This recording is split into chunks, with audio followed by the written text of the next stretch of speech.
things to start with, like local sales tax collection. Have you attended one of Barry's seminars on God in our family? A mini version of it. I haven't got to hear the whole. Will you promise to attend one before the election? Yes. I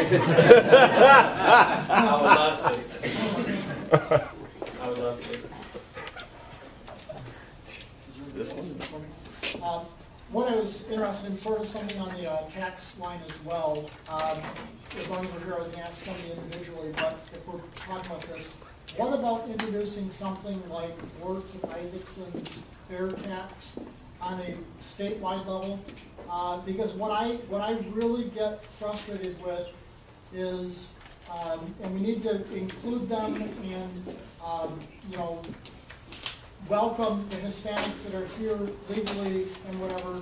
What I'm concerned about are the illegal immigrants of any nationality, any continent, and they're not paying any taxes. And if you had a fair tax wrapped up in the buying of merchandise and gas, everybody that buys something here will be paying taxes. Is there any way of doing that on a statewide level that's basically feasible?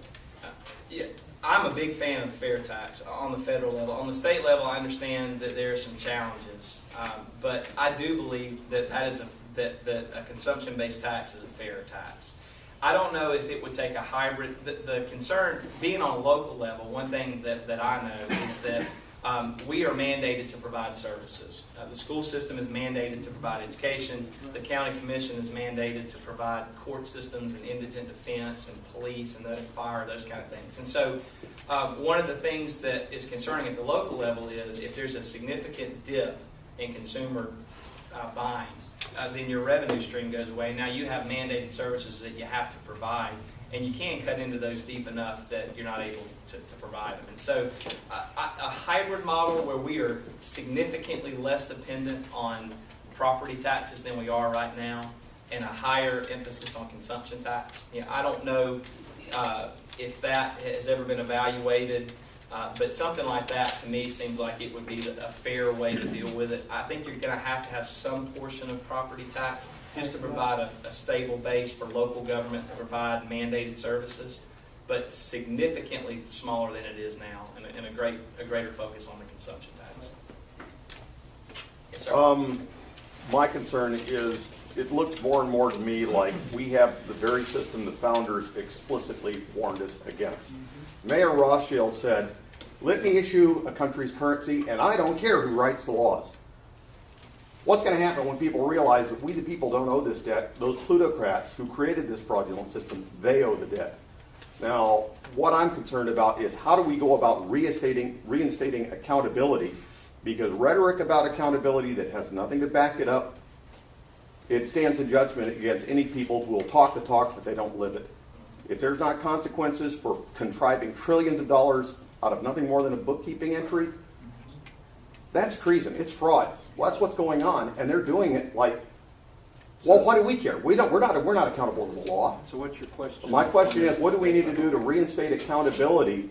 That Bernie Madoff went to jail because he stole from the rich instead of stealing from the middle class and down, like the rest of the plutocracy does. We need to reinstate accountability for the plutocracy. What do you think we ought to do to say, look, you don't have, what you've done is fraud, and you need to be held accountable. You need to forfeit your ill-gotten gain. I just wonder what's your idea about what we need to do to reinstate the rule of law regarding these people that have operated lawlessly? Okay. That's a good question. I said earlier, I'm a neighbor, a father, a friend. I'm not a politician. I wasn't raised in a political family. It's not in my genealogy. I'm just a frustrated guy, just like all of you. And I think the accountability comes in this room. We've got to get people involved. We have to hold politicians to task. If I stand up here and I tell you something today, and I'm not willing to really carry that out, I need you to hold me to task for that. I'm holding people to task. The candidates that I've supported, if they don't do what they say they were going to do, I call them up on it. And that's our responsibility. And that's what's so great about our democracy is we have the ability to deal with people who say one thing and then do another. We have the ability to vote them out of office. The problem is we're not engaged. We're not engaged as a community. We're not engaged as a state. We're not engaged as a nation.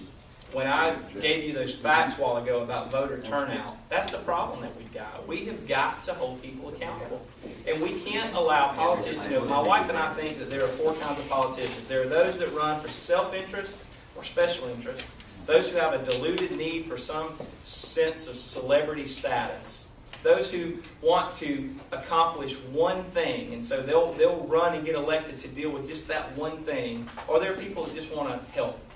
That want to affect change. And unfortunately, 3 of those 4 dominate our political landscape right now. And so the ones that are willing to do it for the right reasons, we have to support them, and the ones that aren't, we got to get them out of office. And that's our job as citizens. All right. Yeah, thank you very much. I want to thank Dad for creating 300 more jobs than our president. So.